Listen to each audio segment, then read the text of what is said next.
ఈ డైరీలో నువ్వు ఏం రాసావో నాకు అర్థం కావట్లేదు. ఏంటిదంతా? పొద్దున్నే మనం అనుకున్నాం కదా వీఆర్ ఈవెన్ అని. మళ్ళీ నా బ్యాగ్ ఎందుకు ఓపెన్ చేసావు? ఒక రూల్ ఒక్కసారి బ్రేక్ చేసినా 100 సార్లు బ్రేక్ చేసినా ఒకటే. అండ్ ఈ ప్లేస్లో ప్రతిదీ including you and me belongs to Nirvana society. So ఈ బ్యాగ్, ఈ బుక్ ఓపెన్ చేయడానికి నాకు నీ పర్మిషన్ అక్కర్లేదు. ఈ ప్లేస్కి ఎవరు రావాలన్నా, ఇక్కడ ఎవరు ఉండాలన్నా నువ్వు నేను కాదు, ఈ సొసైటీ డిసైడ్ చేస్తుంది. మూఢనమ్మకాలు. హలో, మూఢనమ్మకాలతో బ్రతకడానికి నేనేం దేవుణ్ణి నమ్మను. I believe in science. మూఢనమ్మకాలు దేవుణ్ణి నమ్మిన వాళ్ళకంటే నమ్మని వాళ్ళకే ఎక్కువ. మోడర్న్ మూఢనమ్మకాలు అంటే ఈ సొసైటీ అబద్ధం అంటావా?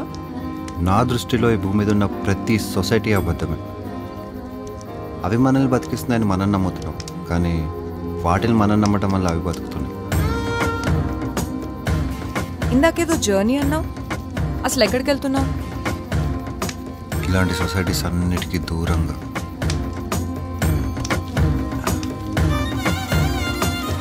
నాకు దగ్గరగా. నాకు నీ గురించి తెలుసుకోవాలనుంది.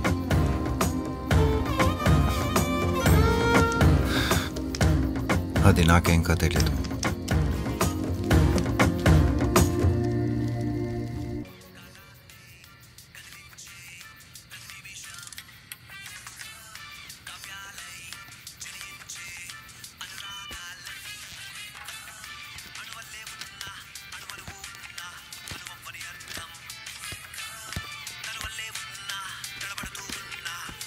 ఇందాక ఇదేంటని అడిగితే మాట దాటే వెళ్ళిపోయావు.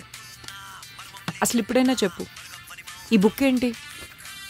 ఆ బుక్ ఏంటో ఫస్ట్ పేజ్ మీద రాసింది. ఏకం. ఏంటి ఏకం? It's complicated. అయితే సింప్లిఫై చేసి చెప్పు. నిన్న నువ్వే చెప్పావు కదా, డూమ్ స్టే కాన్సెప్ట్. ఈ బుక్ కూడా ప్రపంచాన్ని సేవ్ చేయబోయే బుక్. ఈ బుక్లో ప్రపంచంలో ఉన్న ప్రతి ప్రాబ్లంకి సొల్యూషన్ దొరుకుతుంది. నేను నమ్మను. అయినా నీకు డూమ్ స్టే అంటే జోక్లా ఉందా? అందుకే చెప్పా కదా ఇట్స్ కాంప్లికేటెడ్ అని. అంటే సీరియస్లీ ఈ బుక్ నా ప్రాబ్లమ్స్కి సొల్యూషన్స్ చెప్తుందా? నువ్వు నమ్మితే. అయితే నా క్వశ్చన్స్కి ఆన్సర్స్ దొరుకుతాయా ఈ బుక్లో? ట్రై చేసి చూడు. ఎలా ట్రై చేయాలి? సింపుల్. బుక్ను క్లోజ్ చేసి నువ్వు అనుకుంటున్న ప్రాబ్లమ్ని ఒక్కసారి మనసులో అనుకొని ర్యాండమ్గా ఒక పేజ్ ఓపెన్ చేయి. ఆ పేజ్లో నీకు సొల్యూషన్ కనపడుతుంది. ఈ బుక్ని నమ్మి నా ప్రాబ్లమ్స్కి సొల్యూషన్ ఇస్తుందో లేదో అని వెతకాలంటే ముందు అసలు ఈ బుక్ పవర్ఫుల్లో లేదో నేను తెలుసుకోవాలి. నా క్వశ్చన్ కూడా అదే, నా ప్రాబ్లమ్స్కి ఇంకా క్వశ్చన్స్కి ఈ బుక్ సొల్యూషన్ ఇవ్వగలుగుతుందా అని. ప్రశ్నలు చూడని సమాధానాలెన్నో ప్రపంచంలో ఉద్యోగం కోసం ఎదురు చూస్తున్నాయి. నమ్మకంతో ప్రశ్నించి చూడు, నీ ప్రశ్నలకు ఎన్నో సమాధానాలు ఈ పుస్తకంలో దొరకొచ్చు. సీరియస్లీ ఇంత ఎగ్జాక్ట్గా అలా ఎలా ఉంది ఆన్సర్? సో నీకు కూడా సొల్యూషన్ దొరికిందనమాట. అయినా నాకు డౌట్గానే ఉంది. Let me test again. Same question. ఈ బుక్ నా ప్రాబ్లమ్స్కి సొల్యూషన్ ఇవ్వగలుగుతుందా? అనుమానానికి అవకాశం ఇస్తే అది అవకాశాన్ని అవమానిస్తుంది. సో నీ టెస్ట్ పాస్ అయిందా? How does it work? ఈ బుక్కి పార్ట్స్ ఎలా వచ్చాయి? అది సీక్రెట్. నువ్వు అడగకూడదు, నేను చెప్పకూడదు. ఐ నో, నువ్వు చాలా స్పెషల్. అందుకే నిర్వాణ సొసైటీ నిన్ను సెలెక్ట్ చేసుకుంది.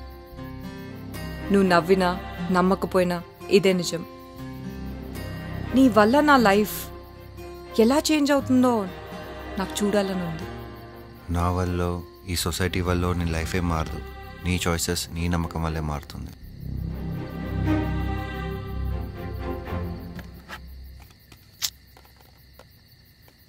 ట్రాన్సిస్టర్లోని బ్యాటరీస్ అయిపోయినాయి.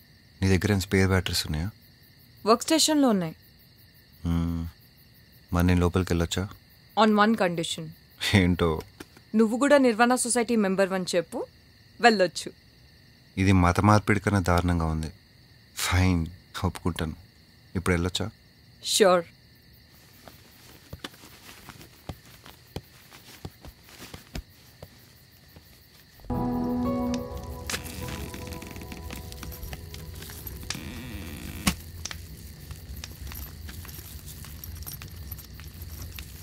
హే, అంత సీరియస్గా కూర్చొని ఏం వర్క్ చేస్తున్నావు? వీడా? ఇదెక్కడ దొరికింది? నిన్న నీ బ్యాగ్లో చెక్ చేసినప్పుడు కూడా నాకు అనిపించలేదు. మనకు కావాల్సినవి మనకు దొరుకుతాయి. అందుకే నీకు ఆ బుక్ దొరికింది, నాకు వీడు దొరికింది. నీకు ఒక విషయంతో పాటు ఒక సారీ చెప్పాలి. దేనికి? నిన్న నీకు చెప్పినట్టు ఆ బుక్లో ఏం పవర్స్ లేవు, ఏదో సరదాగా చెప్పాను. నువ్వు టెన్షన్ పడుకు. ఆ బుక్ గురించి నేను ఎవ్వరికీ చెప్పను. నువ్వు నమ్మినా నమ్మకపోయినా అది నిజం. చిన్నప్పటి నుంచి నాకు డౌట్స్ వస్తే అలా బుక్స్లో రాసుకోవడం నాకు అలవాటు. ఇది అలాంటి బుక్కే. మరి నీ డౌట్స్కి ఆన్సర్స్ ఎవరు చెప్పలేదా? మా ఫ్యామిలీ, టీచర్స్, ఫ్రెండ్స్ అందరిని అడిగాను. ఎవరికి టైం లేదంట. అందుకే నాకు నేను ఆన్సర్స్ వెతుక్కోవడం స్టార్ట్ చేశాను. ఫస్ట్ బయట వెతికాను, దొరకలేదు. అప్పుడు ఈ బుక్లో రాసుకున్న డౌట్స్లోనే ఆన్సర్స్ వెతికాను, దొరికాయి. ఈ బుక్లో నీ డౌట్స్కే కాదు, నా క్వశ్చన్స్కి కూడా ఆన్సర్స్ దొరికాయి. మేబీ అందరి ప్రాబ్లమ్స్కి ఈ బుక్కే సొల్యూషన్ కావచ్చు. నువ్వు నమ్మినా నమ్మకపోయినా ఇదో పవర్ఫుల్ బుక్. సో నేను బయటకు వెళ్తున్నాను. Do you want join me? Yeah, వస్తాను. ఎక్కడికన్నా అడగవా? ఎక్కడికి? నిన్న నువ్వు నిర్వాణ సొసైటీ మెంబర్ అని ఒప్పుకున్నావుగా, సో నీకు జాబ్ అసైన్ చేస్తున్నా. ఎందుకు నవ్వుతున్నావు? ఫైనల్లీ నాకు జాబ్ దొరికిందనమాట.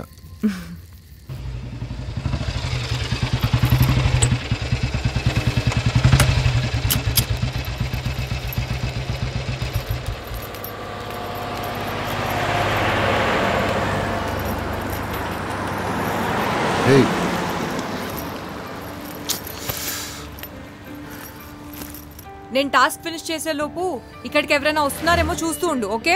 ఓకే. అవును, మనం ఇక్కడికి వచ్చిన టాస్క్ ఏంటి?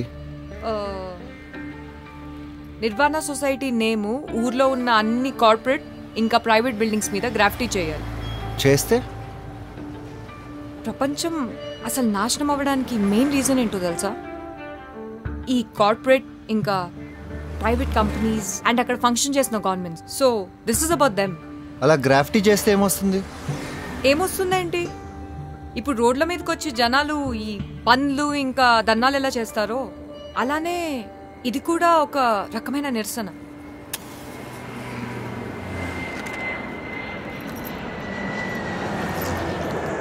ఆ విమానాలన్నీ ఆకాశాన్ని ఆక్రమించాయని పక్షులు రెక్కాడించడం మానేస్తే ఏమవుతాయో తెలుసా? నువ్వు త్వరగా టాస్క్ ఫినిష్ చేయి, ఎవరిని వస్తున్నారేమో చూస్తాం. అవును, ఇలా దొరికిన చోటల్లా గ్రాఫిటీ చేస్తే సొసైటీలో ఇంకా సీక్రెట్ ఏముంది? సరే సరే, త్వరగా ఫినిష్ చేయి.